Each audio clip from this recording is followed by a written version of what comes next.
Everybody, bought myself a new bike, a 2002 Suzuki Bandit GSF600S. Now there might be two questions you're asking yourself. One, this is the S version, where's the front fairing? This is actually sort of a hack job that was done before to turn this into the naked version with the round headlight. If somebody needs the full part of the S, I got it in a box, I'll send it to you. It's scuffed up, but you can have it. The second question you might be asking is, why are you saying this is a new bike?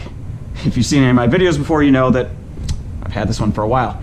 Well, it's my buddy's bike, and I've been going through and trying to get this thing running, and I realized that it's been a year and 2 days since I posted that video about finding the crankcase full of 5 liters of fuel, and decided I'd make a little update, and also realized I couldn't get rid of it. Been through a whole bunch with this thing already.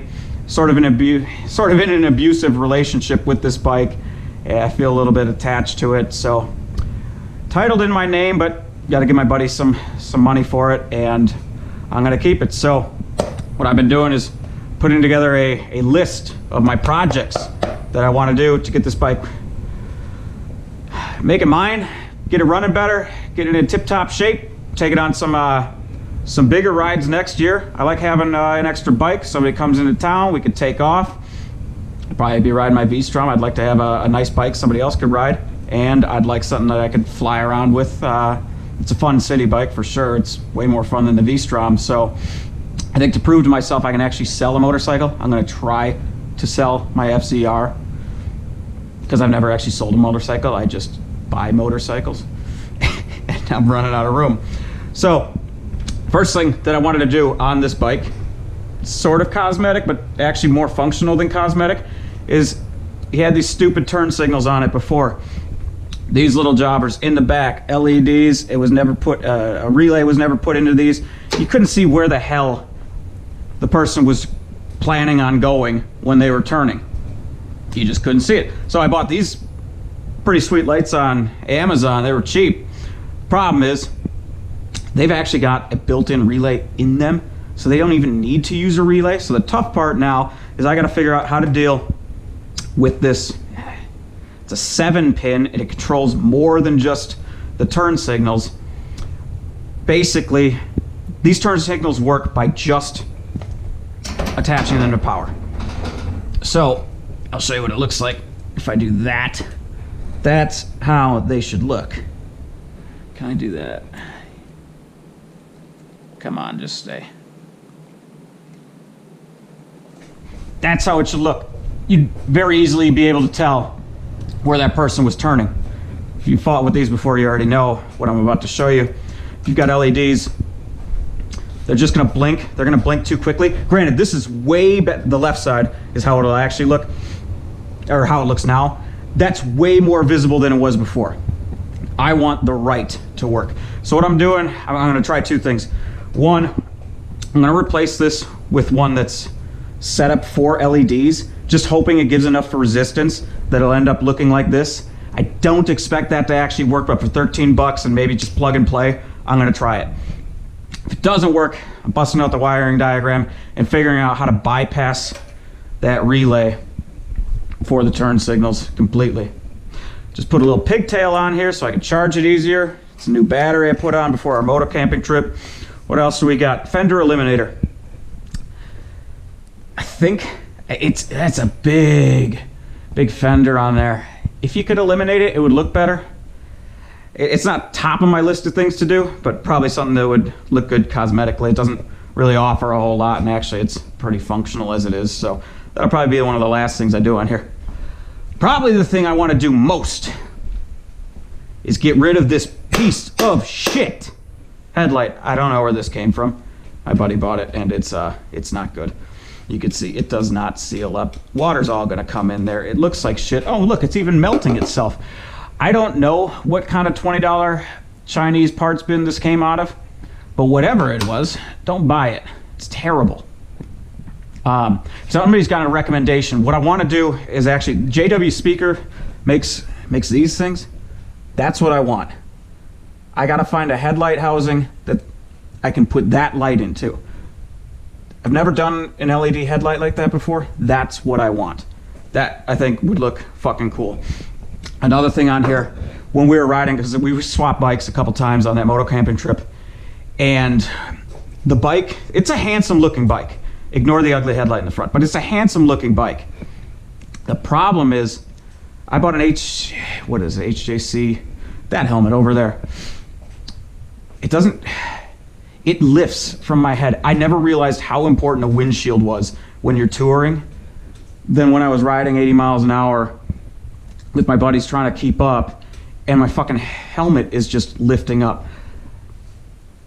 I found a company that makes windscreens for this bike, and it's the one that I want here is this F16 windscreen for Bandit. That would look super slick.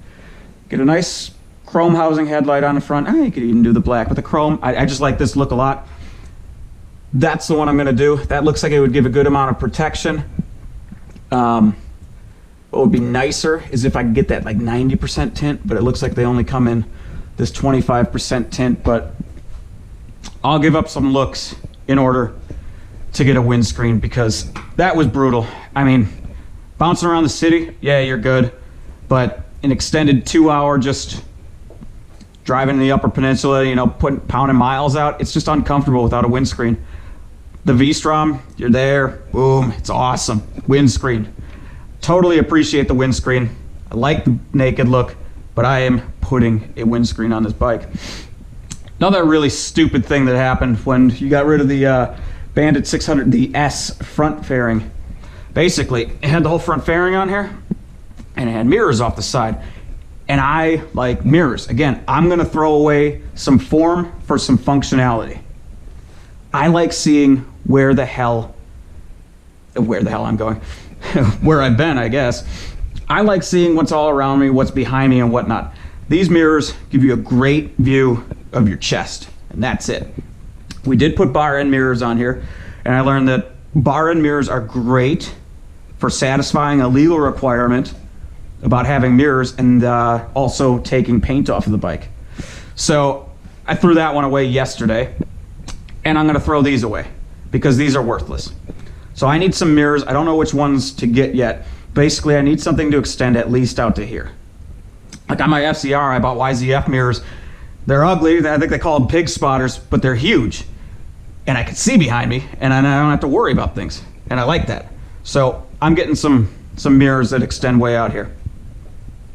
What else we got? Tires. These tires are absolutely toasted. Yeah, riding on this, I would guess, I think I looked the manufacturing date 2009 on these tires, and we put another 1,800 miles on these things. Yeah, probably a full 2,000 actually this last year. So they're shot. I mean, they look fine, but they're not. They're squirrely when you're riding around on them. It's just no good. So I don't know which tires I'm going with yet. But basically, just any new rubber is going to make this feel like a new bike to me, since these ones are so bad. Brake lines need to be flushed. They just hasn't been flushed. I was thinking about potentially doing steel braided lines. It's at a point where I should probably replace the brake lines just because rubber starts to get old. Rubber's been a big thing for me. I actually just changed a bunch of rubber on the CL350, but we'll see if I change them. The pad's got a ton of life on them still, believe it or not. What else we got here? The reason that this setup is here is because I'm going to do a valve adjustment on this thing just to satisfy my curiosity, and also because I couldn't find a good valve. I found a good valve adjustment video on the internet, but I didn't find a great one. And I'm still working up the courage to do the valve adjustment on my FCR, or not my FCR, on my Interceptor VF500F. I'm telling you, it does not seem like it should be that hard to do the valve adjustment on this bike. It really doesn't seem like it. All the gotchas, however, seem to come from the rubber and not the actual valve adjustment itself. So we're gonna see. I'll try to put together a decent video of it, and we'll struggle through that one together. It's something I wouldn't pay somebody $700 to do the valves. I'd try to do it myself. We'll find out if I'm gonna have to pay somebody $700 to do the valves. I also don't know if they charge $700 to do the valves. I just made a number up. What else we got? I've never done a custom exhaust or an aftermarket exhaust, but Slip-On on here, it's a good sounding bike, but I think I'm gonna put money into it, I want it to be a great sounding bike for the fun factor.